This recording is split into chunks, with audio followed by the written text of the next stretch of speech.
você está em casa assistindo aqui. Estamos aqui na Igreja Adventista de Bom Sucesso. Sou José Flores, sou o ancião desta igreja. Estou aqui com outros irmãos que estão atrás da câmera para estudarmos mais uma vez conosco a Palavra de Deus. E queremos convidar você para estudar conosco aqui e aprender mais deste livro tão importante para nossas vidas. Aí, como você está junto conosco aqui, curva sua fronte e vamos orar. Santíssimo Deus, bondoso Pai, agradecemos, Senhor, que estamos na tua casa. Queremos aprender mais de ti, Senhor. Agradecemos, Senhor, por tudo, em nome de Jesus. Amém. Quero convidar você que está aí. Você acabou de ver aqui o nosso membro pet da igreja, né? Esse gatinho aqui que está sempre conosco aqui na igreja. E os irmãos que estão conosco. Abra sua Bíblia aí onde você está, e os irmãos que estão aqui também na igreja. Abra sua Bíblia na segunda epístola de João. Vai lá no Apocalipse e volta uma folha. Tá? Você vai encontrar aí na sua Bíblia. Vai no Apocalipse, ali bem diz Apocalipse ou Revelação, e volta uma folha para trás. Você vai encontrar segunda epístola de João. Na mesma página tem segunda e terceira. Vamos pegar a de cima ali. Segunda epístola de João. Ok? Todos abriram ali de casa. Todos abrimos aqui. Segunda epístola de João. Diz ali. Prefácio e saudação. Então, João, né? O apóstolo João, ele está escrevendo. Ele está escrevendo para alguém. E sobre um assunto. Então, ele diz ali. O presbítero, ele é o presbítero. Tá? João é o presbítero. O presbítero, a senhora eleita. Quem é a senhora eleita? É a igreja. Então, João se intitula presbítero. Aqui na igreja adventista, o presbítero seria a mesma coisa que o ancião da igreja. Na igreja evangélica seria o presbítero mesmo. Outras igrejas é chamado de bispo. Tá? Mas seria os três títulos seriam a mesma coisa.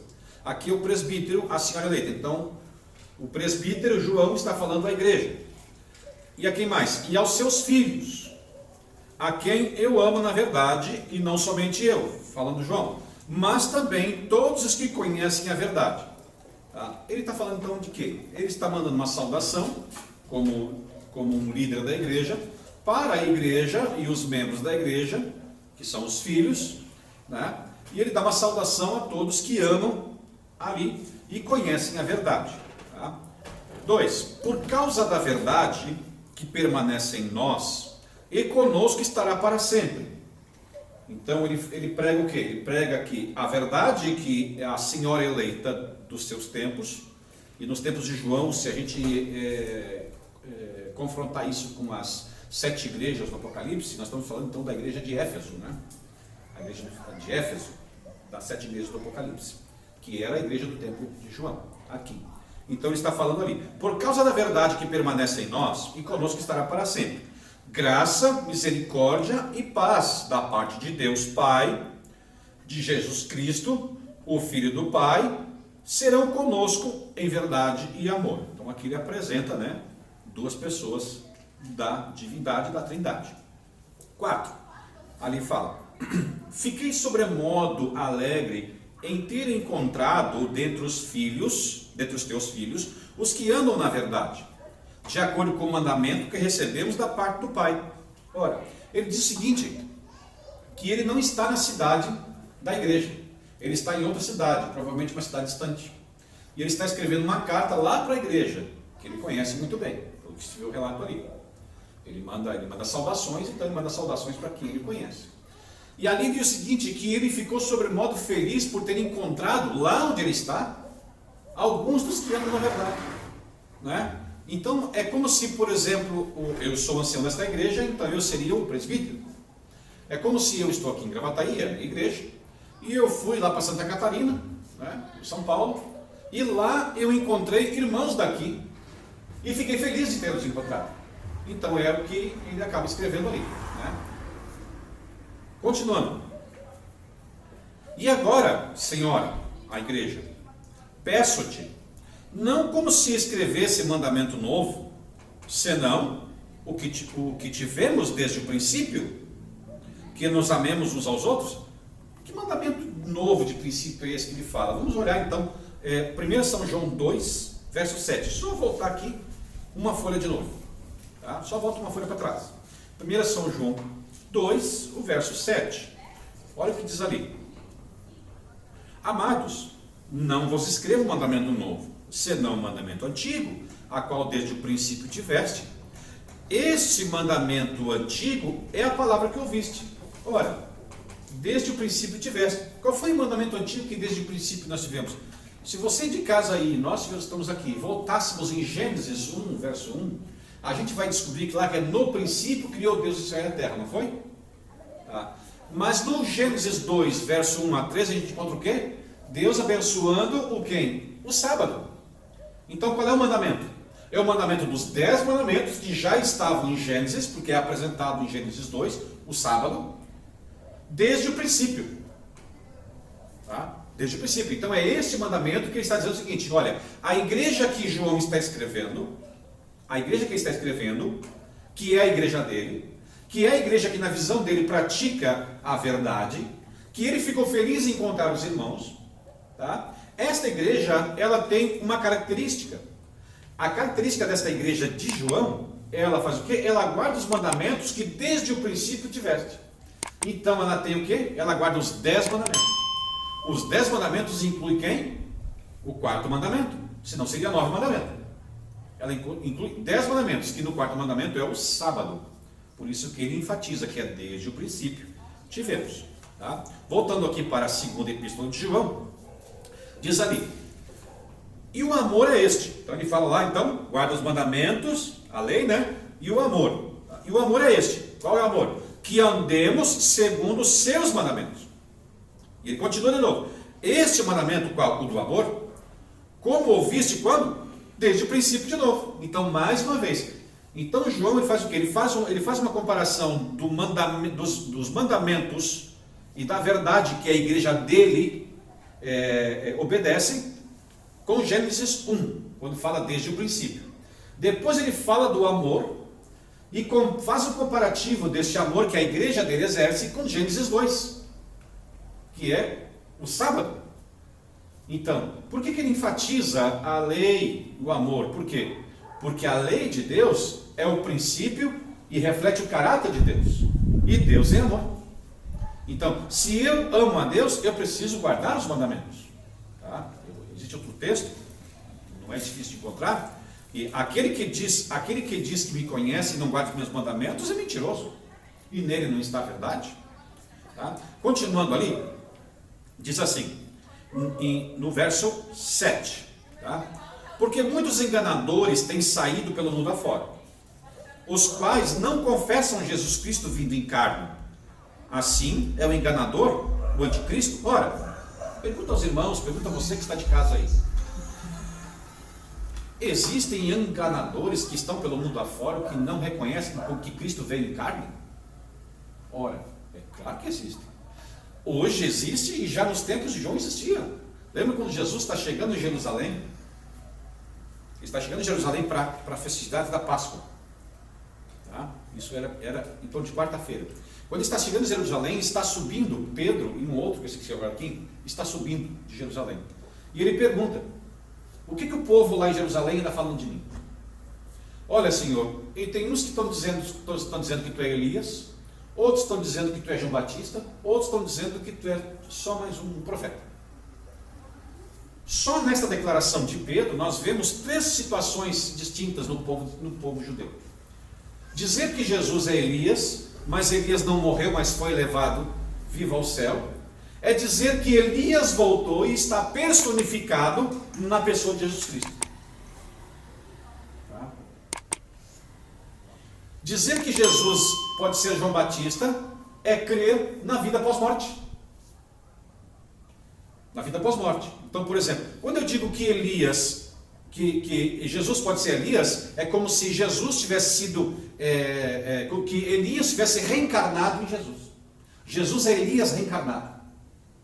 Quando eu pego e digo que Jesus pode ser João Batista, é como se eu dissesse que Jesus está possuído pelo espírito de João Batista. Isso é possessão. Quando eu digo que Jesus é só mais um profeta, é desmerecer a condição divina de Cristo. Então, quer dizer, as 3 formas, as 3 visões que o povo judeu tinha de Cristo em Jerusalém eram totalmente deturpadas, mas muito reais para o povo judeu da época. que já falamos em outro vídeo, nunca foram monoteístas, mas sim monolatristas. Continuando ali, diz também o seguinte aqui: esses aí, enganadores, eles não aceitam que Jesus veio em carne. Nos nossos dias de hoje, quem é que não aceita que Cristo veio em carne? Nós temos nossos irmãos, testemunhos de Jeová. Eles não aceitam que Cristo veio em carne. Eles não aceitam. Eles aceitam o seguinte, que Cristo era um homem qualquer, um homem comum, que na hora aceitou a pregação de João Batista, e no momento do batismo de Jesus por João Batista, Deus o escolheu. E a partir dali ele passou a ser o Cristo, mas passou a ser um Deus menor.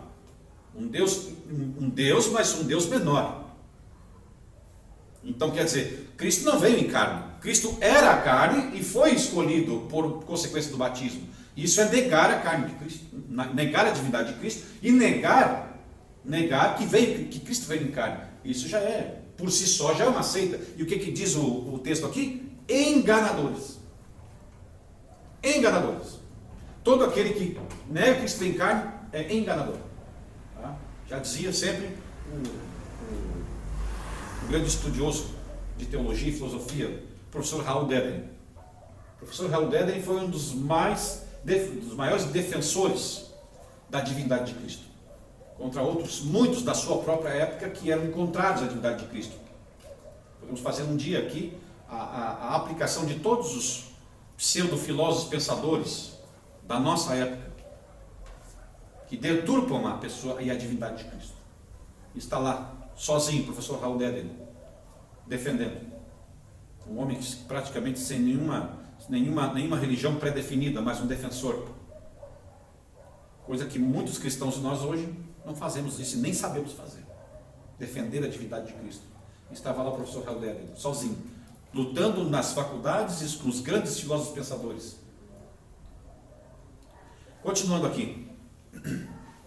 8. Acautelai-vos para não perderdes aquilo que temos realizado com esforço, mas para receberes completo galardão. O que ele está querendo dizer aqui? Olha, a igreja, fiquem com cautela, cuidado para não perdermos aquilo que temos conseguido com esforço. Aqueles cristãos novos, aqueles novos membros da igreja que com tanta dificuldade, com tanto esforço, nós fomos lá, demos estudos bíblicos, acompanhamos, ensinamos, demos estudos, trouxemos para a igreja, ensinamos as coisas de Cristo, trouxemos para cá, colocamos no tanque do batismo, demos orientação para eles, para que eles não possam ser atacados por esses falsos enganadores e fazer com que percamos aquilo que temos lutado com tanta dificuldade. É isso que ele está querendo dizer aqui. Que a igreja tenha cuidado com seus membros novos. Você aí, meu irmão, tanto da minha igreja adventista como de outra denominação, cuide para que falsos mestres e falsas religiões, falsas igrejas não roubem de vocês aqueles que vocês com tanta dificuldade conseguiram. Fala você, meu colega líder de igreja. Continuando aqui, a parte pior da nossa mensagem dessa noite. E como eu disse em outro texto, é uma parte da mensagem que eu não gostaria de entrar, mas ela se faz necessária. Eu não posso fugir. Se eu não falar, as pedras vão falar. E você aí que está me assistindo, se você for meu irmão adventista, tá? Não fique bravo. Se quiser dar um dislike lá embaixo depois, fique à vontade. Tá? Vamos lá, verso 9. Todo aquele que ultrapassa a doutrina de Cristo e nela não permanece, não tem Deus. O que permanece na doutrina, esse tem tanto o Pai quanto o Filho. Como é que é? Eu vou ler de novo. Todo aquele que ultrapassa a doutrina de Cristo e nela não permanece, não tem Deus. O que permanece na doutrina, esse tem tanto o Pai como o Filho. O que está falando o texto aqui? Equilíbrio. Equilíbrio. Nós, adventistas do sétimo dia, eu não vou nem nesse momento me dirigir aos irmãos de outras denominações. Eu quero me dirigir aos meus irmãos adventistas, meus irmãos da minha igreja. Todo aquele que ultrapassa a doutrina de Cristo não tem Deus. E como eu faço para ultrapassar a doutrina de Cristo? É querendo saber mais do que o Espírito Santo permite que eu saiba. querendo ser mais do que o Espírito Santo quer que eu seja. A doutrina de Cristo tem as suas verdades, tem as suas limitações. Tem certas perguntas que eu fico fazendo que não deveriam ser feitas, porque não há uma resposta. Porque as coisas reveladas são para nós e as não reveladas são para Deus. Mas eu entro para a minha igreja adventista, vou falar da minha igreja adventista, tá? E vamos supor o seguinte, eu vou colocar, você está vendo isso aqui? Eu vou colocar meu óculos aqui, ó, tá? Vamos imaginar que isso aqui é uma linha do tempo. Aqui no meu óculos, tá? É o limite da doutrina de Cristo, tá? Aqui é o limite da doutrina de Cristo. E aqui eu entrei para a igreja. Aqui eu aceitei, eu fiz estudo bíblico, eu aceitei o batismo e batizei. Então eu entro para a igreja e eu começo a estudar a Bíblia, aprender mais, ler todos os livros de profecia, eu começo a ler outros livros, eu começo a aprender mais da Bíblia. Bom, Deus gosta disso, o Espírito Santo adora. É ótimo. Nós aprendemos cada vez mais a palavra de Deus, nos preparamos para a volta de Jesus. Aquele que cuida estar de pé, que não caia. Quanto mais nós podemos aprender da Bíblia, melhor. Nós não vamos ser enganados. Quanto mais livros eu puder ler do Espírito de Profecia, melhor. Muito, muito maior será a minha vida espiritual e muito maior será o meu conhecimento. Satanás não pode me enganar quanto mais eu sei. Mas eu continuo fazendo o quê? A igreja percebe que eu estou sendo uma pessoa muito interessada e começa a me dar oportunidades. Isso é normal. Então eu começo a ser chamado para pregar, passar lição na escola sabatina, eu começo a ser chamado para ter cargos na igreja, eu vou passando de departamentos, eu vou subindo na hierarquia da igreja, eu viro lá um diretor missionário, depois eu viro um ancião, e eu começo a ter mais e mais ascensão na igreja, destaque, luzes, microfone, tapa nas costas, e aí eu vou ganhando publicidade, vou ganhando fama na igreja, e aí eu vou lendo cada vez mais, e aí eu descubro o momento que eu preciso ser o quê? Vegetariano, para que eu possa ter uma ascensão maior com Cristo. E isso é verdade. Isso é verdade. Aqueles que têm cuidado com a alimentação têm a mente mais livre, mais oxigenada, para ter a presença do Espírito Santo em sua vida. Isso é ótimo. Quem dera que todos fossem vegetarianos. O grande problema é daqui para frente. Quando eu começo a ter toda essa carga aqui, e depois eu começo a ser vegetariano, eu começo a entrar numa paranoia que dentro da igreja não há ninguém melhor que eu. Eu começo a entrar numa paranoia que eu sou tão inteligente na Bíblia, Espírito de Profecia, conhecimento, agora eu sou vegetariano, então não há mais ninguém dentro da igreja mais perfeito do que eu. A igreja já não tem mais espaço para mim. A minha vida santa é tão grande que não cabe mais dentro da igreja. Então eu começo a fazer o quê? Eu começo a atacar os irmãos que não chegaram no meu nível de santidade. Eu começo a atacar, eu começo a dizer que aquele que tem 100 gramas de carne não vai para o céu. Eu começo a dizer aquele que não é vegetariano que não vai para o céu. Se você não for vegetariano, Jesus não vai voltar para você. Eu começo a dizer que aquele que não é vegetariano não tem o poder do Espírito Santo e não deveria nem falar na igreja. Eu começo a boicotar os irmãos que ainda não são vegetarianos, estão lutando para isso, e começo a boicotá-los dentro da igreja, não coloco mais para cantar, pregar ou ter cargos. Por quê? Porque ele não é vegetariano como eu, como o meu grupo, e eu começo a fazer o quê? Eu começo a criar facções dentro da igreja. Eu começo a criar pequenos grupinhos dentro da igreja, somente dos santos. Aqueles perfeitos, os perfeccionistas da igreja, e esses perfeccionistas da igreja começam então a acusar os outros da igreja, dizendo que eles não são tão santos como esses perfeccionistas, que Jesus vai voltar para eles e que a igreja é eles, e eles é que são o remanescente. Aqueles remanescentes da Apocalipse 12 é eles. Jesus voltará para eles, o Espírito Santo é para eles, o céu é para eles, e aqueles que ainda não são vegetarianos são todos das trevas, estão a trabalho de Satanás e não estão a favor de Deus. Aqui, quando chega neste nível, é o limite da doutrina de Cristo. Eu passo para cá, daqui para cá. Aí eu venho o quê?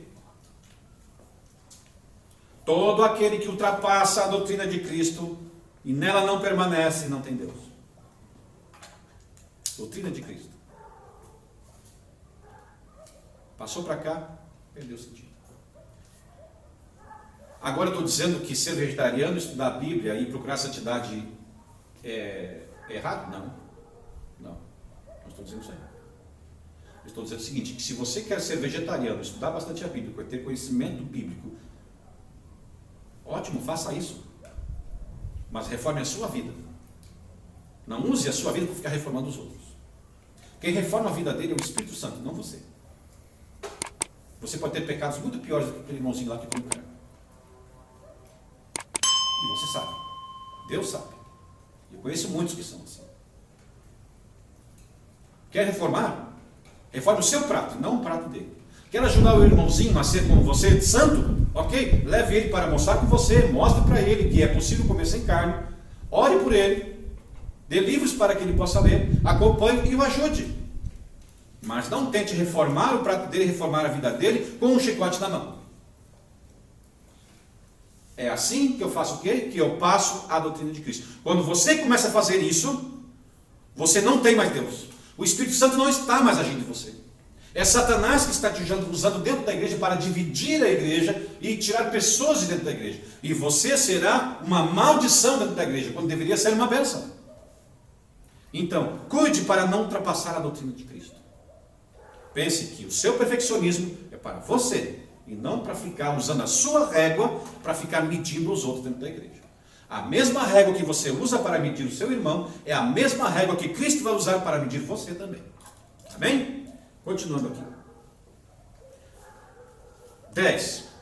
Se alguém vem ter convosco e não traz esta doutrina, não recebais em casa, nem lhes deis boas-vindas.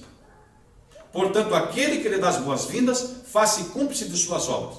Vocês já perceberam, e você de casa já percebeu, que os perfeccionistas da igreja, eles não pregam para os de fora da igreja. Eles não vão ali no vizinho da frente da igreja, não vão lá no vizinho da esquina pregar o seu perfeccionismo. Por quê? Porque não vão dar ouvido a eles. Mas eles querem pregar para os de dentro da igreja. Por quê? Porque eles têm plateia. Se você, meu irmão, está dentro da igreja, é um perfeccionista e só serve para criticar a igreja e dizer que o seu irmão não vai para o céu, o que você faz dentro da igreja? Vai embora então. Convide o seu grupo, a sua facção criada, crie um CNPJ, alugue um prédio e faça a sua igreja. Por que continua aqui dentro? Sabe por quê? Eu vou dizer para você que você continua aqui dentro. Porque aqui você tem plateia. Você tem que o escute. Lá fora não tem ninguém que o ouça. Mas aqui você tem o que o ouça. Se você sair da igreja, vai perder a sua plateia. A quem vocês vão falar? É por isso que você continua aqui na igreja. Porque tem sua plateia. Porque ultrapassaram essa doutrina de Cristo, não tem mais o Espírito Santo e agora estão a serviço de Satanás apenas para destruir igrejas e dividir igrejas. Eu conheço igrejas que foram destruídas e divididas por perfeccionistas. Tenho medo. Quando eu chego numa igreja e descubro quem são os perfeccionistas, eu tenho medo deles. Até que eu possa conhecê-los, visitá-los e entendê-los melhor. Aí eu posso ver, é um perfeccionista perigoso ou um perfeccionista bom? Que eu posso crer, posso utilizar e posso aproveitar. Lamentavelmente, nos meus 26 anos de igreja, pouquíssimos dedos eu tenho na minha mão que eu posso tirar de perfeccionistas que eu pude aproveitar. A grande maioria só servia para destruir igrejas.